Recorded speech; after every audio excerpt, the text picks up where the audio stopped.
Hello and welcome to Starting Points, for one thing leads to another. Last time looking at Lewis and Clark and their expedition, which left in 1803, reminded me of a story from the West Coast that happened at the same time, 1807. It's a story about John Jewett. This book is titled Nootka by Michael Hyde, Hyde. And this book by Christy Harris is called The Trouble with Adventurers. And sometimes they get into some trouble. And that's what happened to John Jewett. He was a young man working on a ship that was involved in the capturing and the killing of seals for their fur in the Pacific Northwest. And the ship pulls into Nootka Sound, which is on the west coast of Vancouver Island. It's a protected, sheltered place where the Nootka Indians lived, or Nootka Nation lived. And this is, Christy Harris wrote lots of stories and tales, tales about Mouse Woman. I remember sharing one about how the mosquitoes came to be. The True Adventures of John Jewett, who was captured by the Indian whalers. Yes, he was captured, as well were another man who was a mender of sails. They were the only two that survived. The rest were killed. And John was like a slave for 2.5 years. Well, some people view it as a slave, but that period of time in his life before he left put a whole different viewpoint about the First Nations, what this Pacific nation was involved in. As he worked with them, got to learn why they, how they valued the seal and what and nature, and so he went away with a different perspective. It wasn't for profit. It wasn't for trade. There was a huge trade that was going on with these furs being taken to Canton and in China and it all. So that's that story, that adventurer. The next adventurer is Paul Kane, who in his lifetime was noted mainly for this book about his travels, Wanderings of an Artist among the Indians of North America. He went on 2 long expeditions and kept a journal, kept a written journal, and he kept sketchbooks. He trained as an artist, and he wanted to capture the First Nations people, customs, culture, way of life, before it disappeared. And so 1845 and 1848 he went on trips all the way from Toronto across the country to the West Coast, down into Oregon, back again.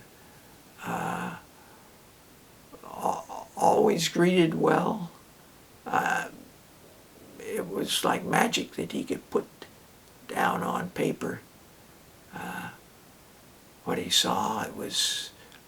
I remember watching my mom do little drawings, and I would be absorbed as it developed, and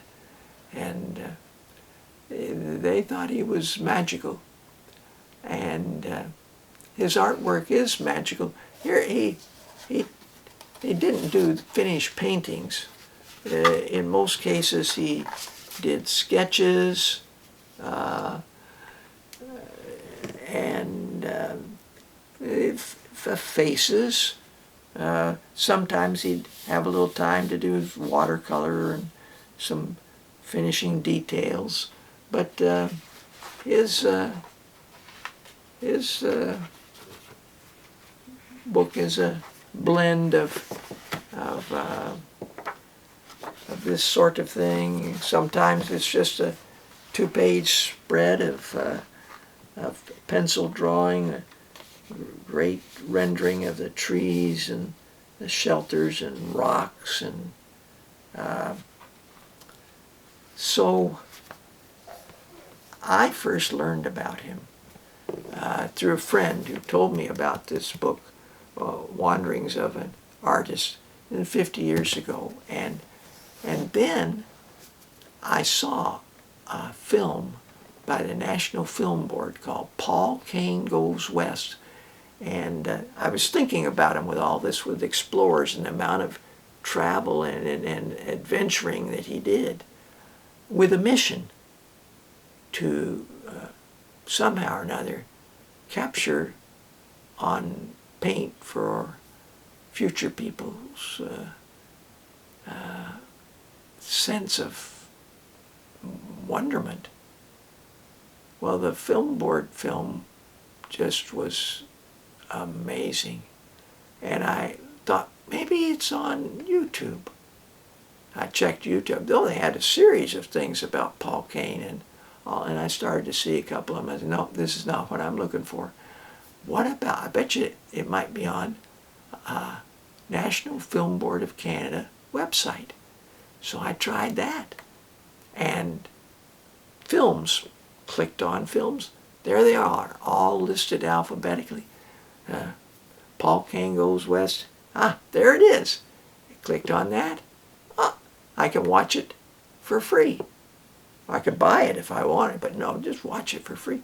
It was like going down memory lane. I tell you, it was the soundtrack and the visual track. It just 14 and a half minutes, and it was just beautiful to watch that again. Breathtaking, really. The other person that I want to share with you, he came along a little later, born in 1868, lived in 1952, and around 1900 he got involved in being a photographer, and he opened a studio in Seattle, and he was photographing people, but he had a moment of where he realized, you know, these people can pay for this, but what I really want to do is photograph First Nations people before, so this is 1900, before their culture is gone. So he does. I don't know if I said paint. If I did, I meant photograph. So he goes on expeditions to down to the southwest, in California, up in the northwest, up in Canada, all the way up to Alaska over the years.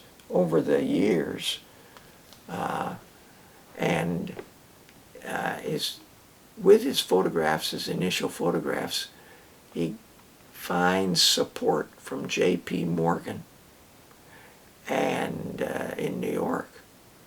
Later, Theodore Roosevelt has him come to the summer place to take photographs of Roosevelt's children. Now, this book by Timothy Egan, E-G-A-N, was quite a story of a man's ups and downs and his desire to follow that initial interest of photographing, leaving photographs of First Nations people. And there is a book that's been put together by Don Gulbrandsen, Gulbrandsen, with just photographs and good size book. And but Timothy Egan researched this, and oh, what a story. Well, thanks for joining me. Until next time, bye for now.